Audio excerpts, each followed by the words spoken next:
All right, good afternoon. My name's Shaun Baker. I'm Head of Workplace Relocations at Crown Worldwide.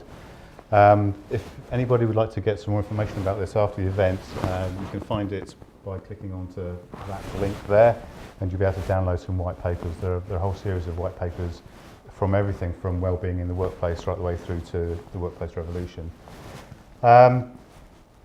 So basically what I want to do is just sort of take a look at where we're going with technology in the workplace right now by looking at where we've been and what that meant to the workplace environments that we currently have, by looking at the drivers' influences and outcomes, what the latest tech is and what the workplace futures are, and looking at that in a way that you can see that it's actually happening today. So who are Crown? Just very, very quickly, for those of you who don't know, we are 50 years in the making. We have 266 facilities in 58 countries of the world, turning over just shy of $1 billion US. Most people will know Crown as the records management business, where you see the little red bands flitting in and out of offices, picking up files and delivering them back. We also do the same for fine art and fine wines. And we have a mobility side so that we can actually move you for your business to another part of the world, along with your family and all your belongings. We have a records management element to the business, which is the information management, which is the digital side, which I'll have a colleague here sat at the front who would be able to help you with your guidance on the way that you can store data, because there's new legislation out there that says if you have personal data on people that you shouldn't have, you can be fined 20 million euros or 4% of your turnover, whichever is the greatest.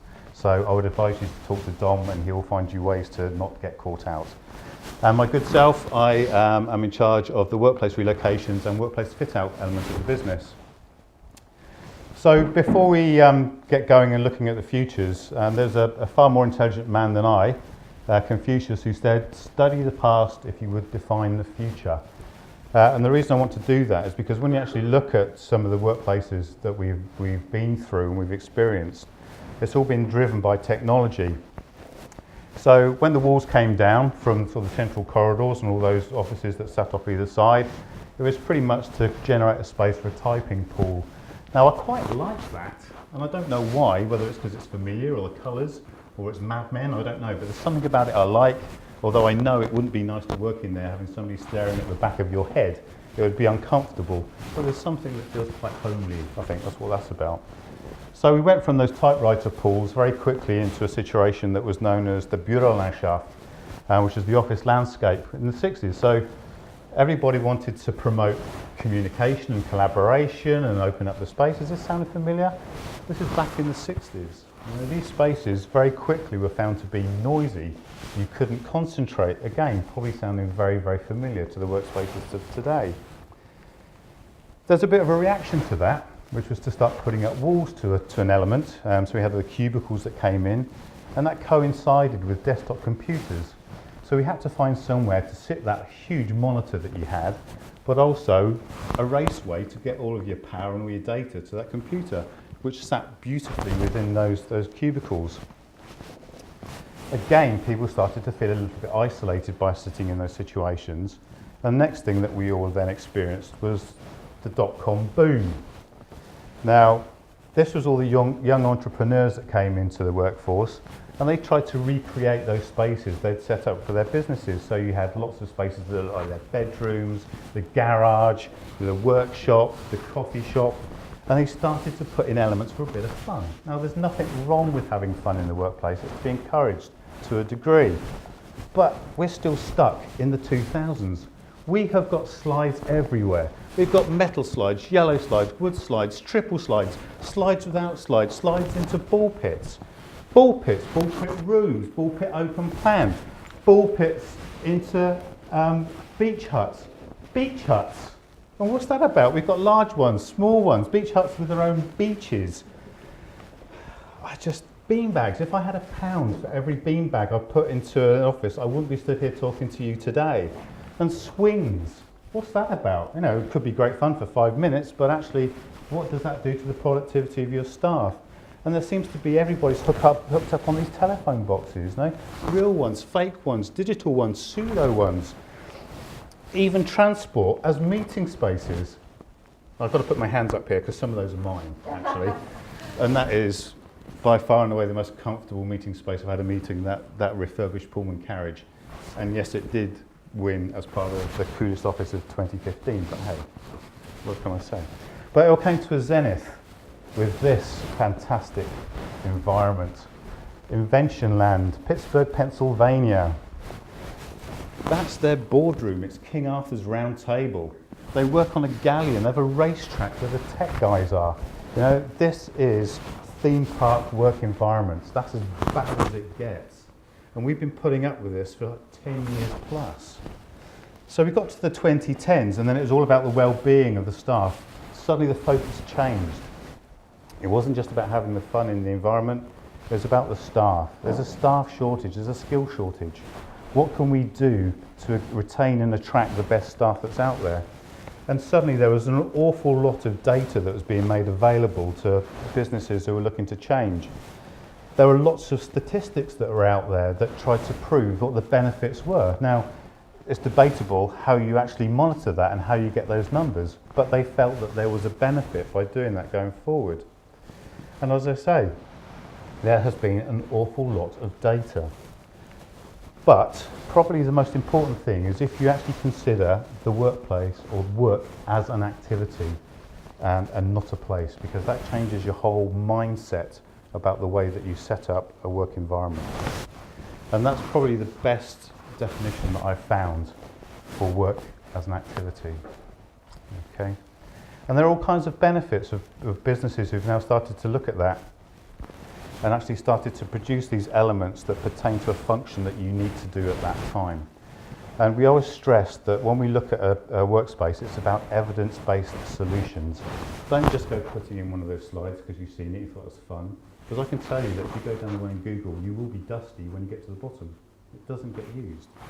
So there's been a lot of data. And as I say, we've been going through this well-being in the workplace for a long time. And there have been all kinds of facts and figures where we've looked at the environments and the different environments that allow for collaboration in spaces, in rooms, focused spaces, spaces to be social together. We've spent a lot of time looking at the acoustics that go into a space, the way that you can treat it with applied surfaces, with technology that you can hide above the ceiling and below the floor, that creates things called pink noise, not white noise. White noise is that horrendous noise you used to get out of your TV set when it was on channel, which is either loud or quiet. Pink noise you can focus, and it takes the bottoms and the tops off of that sound curve, which means you can't hear that conversation. We focused on the well-being, the benefits of having natural daylight and sort of having good light in the space and having personal control over your areas. This is something that has been looked at for a long time. We've looked at the benefits of having plants and colour in a space. And that's one of my favourite stats ever. I'm not expecting you to read these. This is just here to show you that we've been through all of this. We have all this data. There are piles and piles and piles of surveys that show that. But this stat here that says an American factory, they found by changing the colour in their restrooms to a horrendous green, production went up by 8%. Now I don't know whether that's 8% in the workplace or 8% in the washrooms, but it had an effect, so that's all that matters, okay? So there's, like I say, there's an awful lot of information that has been assimilated over quite a small period of time, but there are stats that sit behind that. So, that's great. We've looked at that for 10, 15 years now. But what's happening right here, right now? As I say, it's all about technology. Technology is always the driver. Without it, you're not able to undertake these functions that you would want to do. And there are probably some technologies there that you have in your workplace right now, be it the room booker system or the similar one that's now finding its way into furniture, because these are becoming so popular in their own way that you happen to physically book a sofa, to the click share system that allows you to just quickly push a dongle into the back of your laptop and then share your information with 6 others or 5 others on a screen. Those have been in the workplace for quite some time. They may be new to some people, but I think that people are sort of fully aware of that.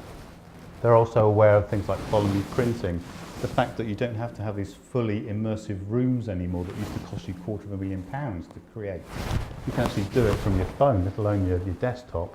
And the fact that now we are using kinetic technology to actually call and drag information from a screen.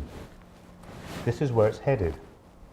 But a word of caution as we go forward, because I know this morning that we had that conversation and somebody said that there was no difference between the generations, and he's just walked in, so there he is. But I actually believe that there are differences in the generations, because if you think about it, does anybody in this room know how old email is this year? I can tell you it's its 45th birthday, okay? Now, that means that there are two generations of people for whom email means nothing. They don't use it, they've never used it at home, they never used it as a kid. They only see it in the workplace. Why would they use email?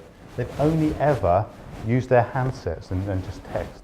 And we're finding now more and more workplaces are actually instigating things like link into the business, so they can actually do that with their messaging rather than using email systems. Email systems are seen as being cumbersome and outmoded. And that again sort of takes me on, because the rate of change has increased dramatically. Anything that is now technologically based that is over 2 years old is considered to be outmoded, which kind of begs the question, if you're a student on a 4-year course doing tech, surely by year 3, half of what you've learned is out of date. So you've really got to keep up to speed with what's going on. But this is quite interesting, because this is actually telling you the way that different people over different ages have been used to communicating. Now, I know that we all communicate using all of the devices that are at our disposal, but actually there is a preference generation by generation. And it's quite interesting that we now have 4 generations in the workplace that is very, very soon to become 5. And the young generation are actually FaceTiming each other. They're not texting anymore. They're literally just firing it up. You can see me talking. How's it going? I can see you. Great. So it's kind of gone like a full loop, because it used to be face-to-face way back when. But they're now going away from it. Just texting and typing is too much of an issue. It's too much like hard work. I'm just going to hit a button. You can see me. I can see you. Fantastic. And this was something that caught my eye. Bill Gates. We always overestimate the change that will occur in the next 2 years and underestimate the change that will occur in the next 10. And what I think he means by that is that there are technologies that we don't even know exist that we will be using in a few years' time. And just to give you an example of that, Gene Roddenberry and the guys who created Star Trek, which is 50 years old, were using Wi-Fi, tablet computers, flat screen TVs and mobile phones. Now, who would have thought 50 years ago that we'd all have those in our daily lives? So anything that you see out there that you think, well, that's a bit outlandish, I can't see that working, just give it a second thought, you know? These guys are pretty spot on. In fact, I believe that the number of technology devices throughout the Star Trek franchise is somewhere in the 20s now that they've created that are now in our day-to-day lives. 2016 has been very much the year of virtual and augmented realities. And the reason behind that is because computers are as fast as they have ever been, they're as cheap as they have ever been, and people are now identifying where they can actually utilize those in their day-to-day lives. And it's one of these technologies that isn't new. It's been out there, as you can see, for a very long time, and you could argue that that, hundreds of years ago, when these artists created these 360 paintings that you went into a room to experience the Venice canals, that was part of that same curve. But actually, this is the one that makes me laugh, because in 1968, you already had a head-mounted display. Now, what it doesn't tell you there was that it was so heavy it had to be hung from the ceiling. But the technology existed. You know, people understood that there was a benefit to that. But as I say, it has now got to a point where it is usable.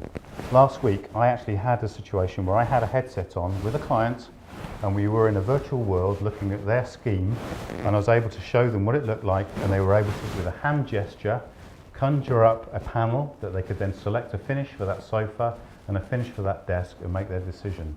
We've been using it within the design and fit-out industry for quite some time. But just to show you how that works, there's a little movie, and I bet there's no sound on this, is there? Is there? Technology is all around us. We use it in every aspect of our lives. Yeah. It enables us to do amazing things. But what if we could go further? What if we could go beyond the screen?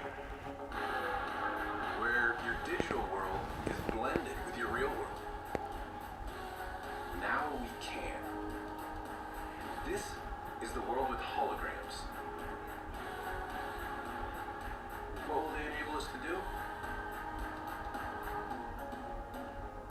ways to visualize our work. I have an idea for the fuel tank. New ways to share ideas with each other. How are things going your end? I just put the images in OneDrive. Perfect. More immersive ways to play.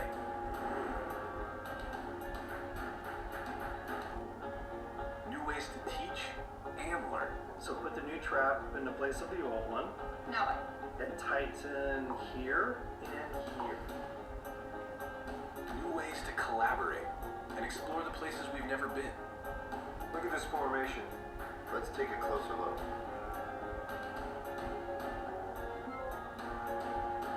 And new ways to create the things we imagine.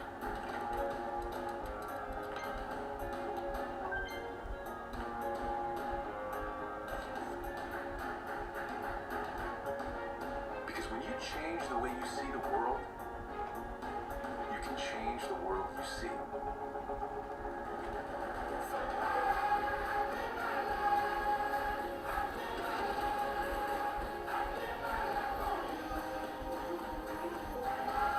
This is Microsoft Hololens. And we use that. And we use that to give our clients and our customers a real view of what they're going to get in their schemes. It's a bit freaky the first time you call up one of those menus and start to scroll down. It's kind of there, but it's not there. But once you get used to it, it's very, very usable and it's very simple to use. So the way that the technology is going forward, when you align that to 3D printing, and we have a number of products that we sell that have elements that have been 3D printed that you could never create in any other way. They're almost like taking a sponge and expanding it up, and that becomes like the linking part between legs and the surface of a table. So these products are out there right now, but the way that technology is now is evolving is looking at those wearable devices, because what's happening is people are actually looking at your phone and your iPad and your tablets as actually being the limiting aspect of all that technology, because you've actually got to go into it, you've got to call up a menu, you've then got to scroll through that to get to the information you want. What they're trying to do now is look at ways of actually getting that either to project onto you or from you or into your clothing, so that you can just, through a voice command or through a gesture, can then recall the information that you want to do. And coupled with some of the other elements, I'm assuming that people know the difference between augmented and virtual reality. Augmented reality is where you have an element that is the real world, almost like Pokemon Go, and then you transpose information, additional information on top like this. Whereas virtual reality is a world that does not exist at all. Things like this have been in the workplace for a long time. Scanner-Mac, coffee machines, you dial it up from your phone. You say, I want a latte strength this, bang, bang, bang, it grinds the coffee beans, thank you very much. They're not cheap, but they're fantastic. The coffee's great. The ability to use any surface as a tool.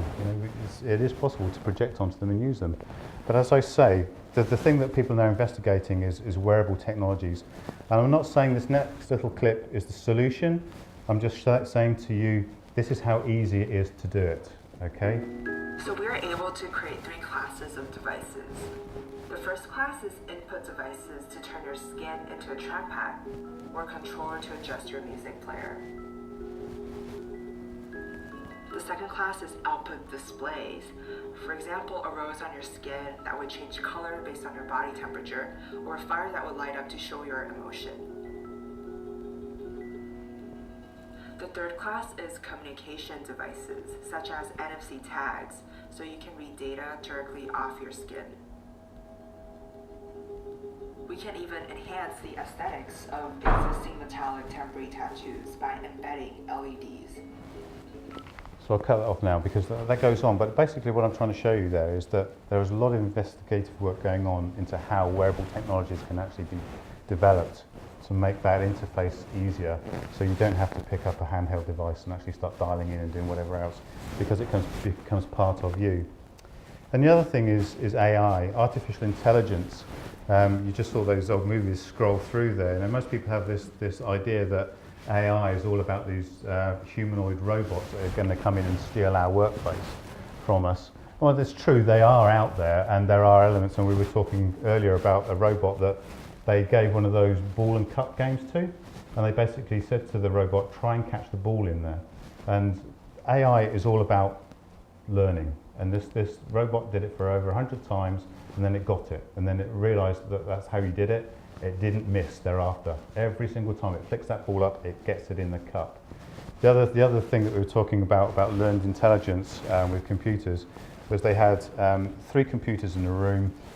They all had the ability to speak. 2 were turned off. They asked the robot, which one of you can talk? They thought about it for a while, and one of them went, I don't know. Look shocked, it's me. So they have that quick ability now to learn and to respond to that situation. And the reason I'm mentioning this to you is because I'm showing you all these elements because they are going to end up in your building, and they already exist in a building, and I will show you that in a second. So AI in the workplace, as I say, has existed for quite some time. Dealers use this technology to look for patterns in the trades that they want to do.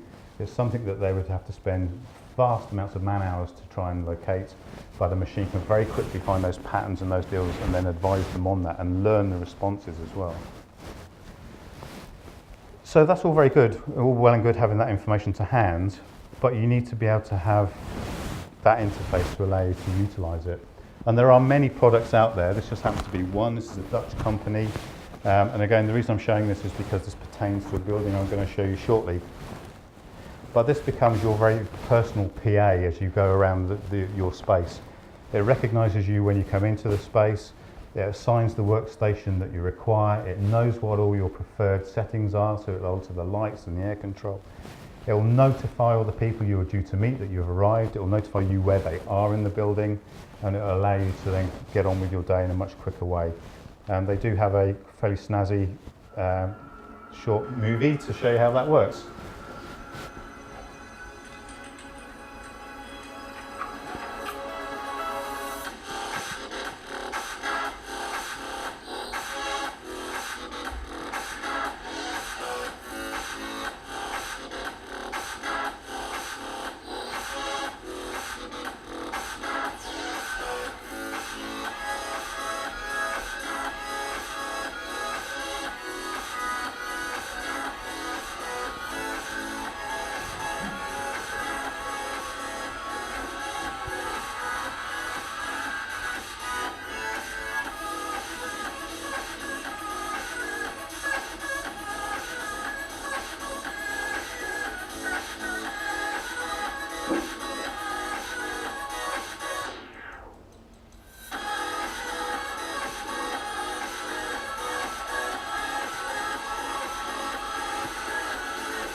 Okay, so why have I shown you that? Well, last year a building came online in Amsterdam that utilises all of those technologies. Okay, as I say, there are many companies out there. There are some here today who can also produce that kind of information, those kind of interfaces. But the reason for showing you those is because they exist in this building.